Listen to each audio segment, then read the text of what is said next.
الرحیم۔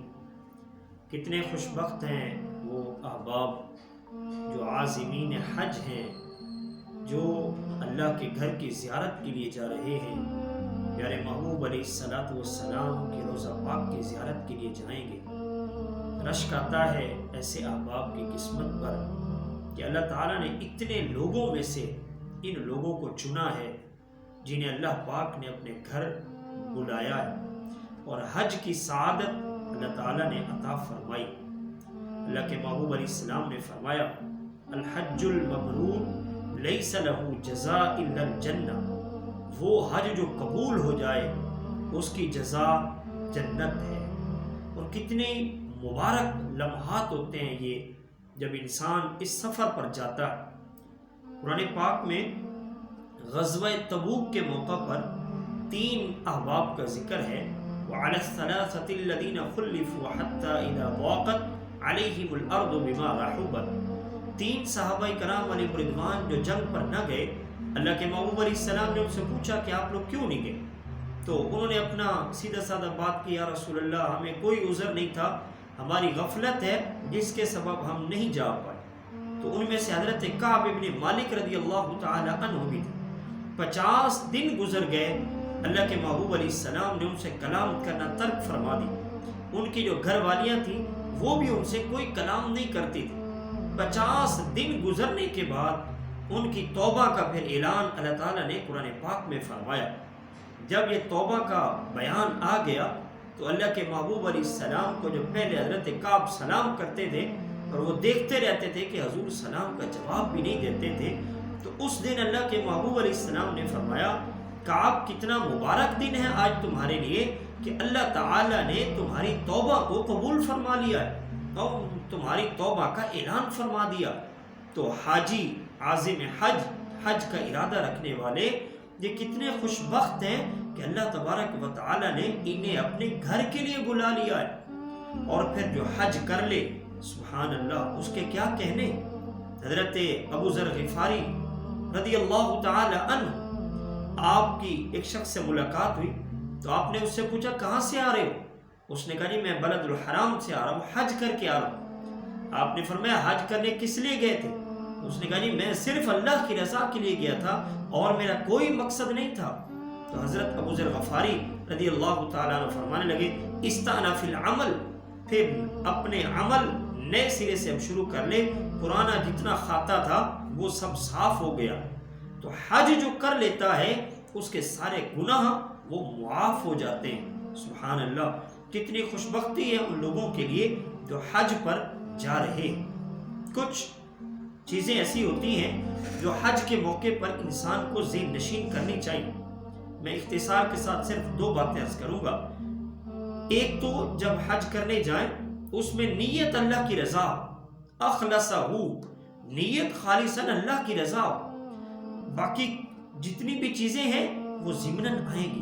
سب سے پہلی چیز جو ہے وہ ارادہ حج ہو، اللہ تبارک و تعالیٰ کے حضور حاضر ہو کر اپنے گناہوں کی معافی مانگنا مقصود ہو اور کوئی مقصد نہ ہو، باقی ساری چیزیں اس کے ضمن کے اندر آئیں۔ تو پہلی چیز رضا للہ، اخلاص ہو، اور دوسری چیز حج کے اندر طریقہ سنت نبی صلی اللہ تعالی علیہ وآلہ وسلم ہو۔ قرآن پاک میں ہے، فَمَنْ كَانَ يَرْجُو لِقَاءَ رَبِّهِ فَلْيَعْمَلْ عَمَلًا صَالِحًا وَلَا يُشْرِكْ بِعِبَادَةِ رَبِّهِ أَحَدًا۔ جو اپنے رب سے ملاقات کی امید رکھتے ہیں انہیں چاہیے کہ وہ اعمال صالحہ بجا کریں، عمل صالحہ بجا لائیں۔ تو حضرت امام جعفر صادق علیہ السلام سے کسی نے پوچھا کہ اعمال صالحہ سے کیا مراد ہے؟ تو آپ نے جواب دیا، ایک تو وہ عمل اللہ کی رضا کے لیے ہو، اور دوسرا وہ عمل اللہ کے رسول کی سنت کے مطابق۔ تو حج پر جو جاتے ہیں بتھیرے لوگ ہیں جو علم نہیں رکھتے، جو رہنمائی کسی سے نہیں لیتے، پھر جب جاتے ہیں تو بہت ساری غلطیاں کراتے ہیں جس کا نتیجہ نقصان ہوتا ہے۔ تو حج پر جانے سے پہلے بندہ حج کے مسائل کا بھی مکمل طور پر مطالعہ کرے یا کسی عالم سے ان کی رہنمائی لے تاکہ وہاں جا کر پریشانی کوئی نہ بنے۔ کئی احباب ایسے بھی ہوتے ہیں جو وہاں جا کر بھی نامراد رہتے ہیں، اور کئیوں پر اللہ کا انعام یہ ہوتا ہے جو یہاں پر تڑپ رہے ہوتے ہیں مگر اللہ تعالیٰ انہیں بہت سارے انعامات سے نوازتا ہے۔ حضرت عبداللہ ابن مبارک رضی اللہ تعالیٰ عنہ بہت بڑے محدث بھی اور بہت بڑے فقیہ بھی ہیں۔ داتا صاحب کشف المعجوب کے اندر فرماتے ہیں آپ جب مزدلفہ میں آپ نے رات گزاری تو خواب میں آپ کو زیارت ہوئی اور آپ کو بتایا گیا کہ علی بن موفل وہ شخص ہے جس کو سب سے زیادہ جس کے حج کی قبولیت ہوئی ہے اور وہ دمشق کے فلاں محلہ میں رہتا ہے۔ تو حضرت عبداللہ ابن مبارک رحمت اللہ تعالی علیہ آپ سفر کر کے اس شخص کے پاس آئے اس محلہ میں۔ جب دروازے پر دستک ہوئی تو ایک شخص باہر آیا، آپ نے اس کا نام پوچھا تو اس نے کہا جی میرا نام علی ہے اور باپ کا نام موفل ہے۔ آپ نے فرمایا مبارک ہو، تمہارا حج اللہ نے قبول فرمایا۔ تو علی کہنے لگے جی میں حج پر نہیں گیا تھا۔ انہوں نے دوسری بار کہا عبداللہ ابن مبارک نے تمہیں مبارک ہو، وہ کہنے لگے جی میں حج پر نہیں گیا تھا۔ جب آپ نے تیسری بار کہا تو وہ علی فرمانے لگے کہ میں حج پر نہیں گیا تھا۔